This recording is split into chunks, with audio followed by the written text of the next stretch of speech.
Hello, my name is Liza, and today I'd like to share with you how I made my DollarTree Flameless candle appropriate for the fall season. I've done these candles before using the white tissue paper from DollarTree, but I wanted it to have an orange background, so this is how I did it.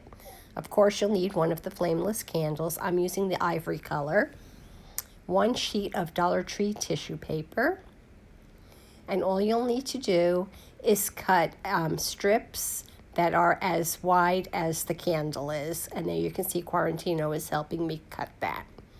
So you'll end up actually having enough tissue to make 10 candles if you remember where you put your tissue paper for next time.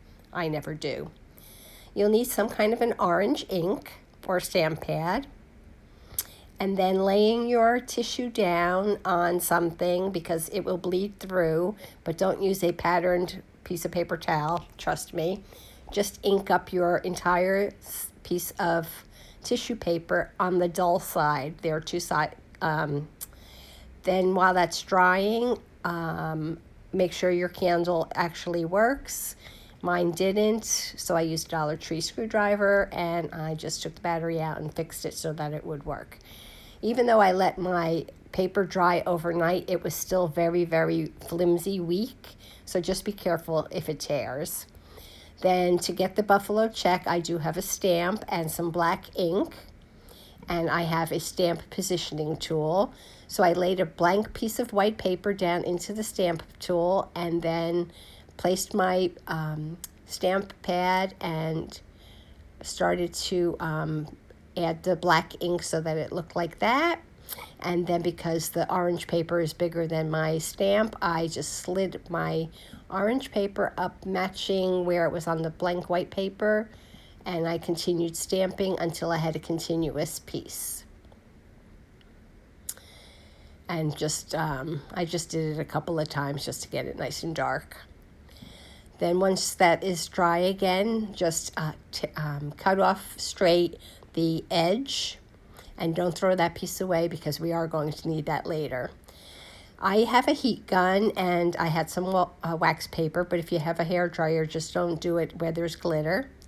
There's a shiny side to the tissue paper, remember? So the shiny side is going to go against the candle because that's more waxy, and then wrap your wax paper around it, and you're going to use that wax paper as a handle, and you're going to use your heat gun or hair dryer to melt the wax paper into the candle. Now mine pooled because it got cold while I was trying to take a picture, so I just zapped it again with the heat gun. When I took the wax paper off, unfortunately, one little piece did stick to the wax paper, but never fear. That's why we saved that extra little piece of orange tissue paper that we cut off before, and with a little clear glue I just glued it on, and you can barely tell that it's there.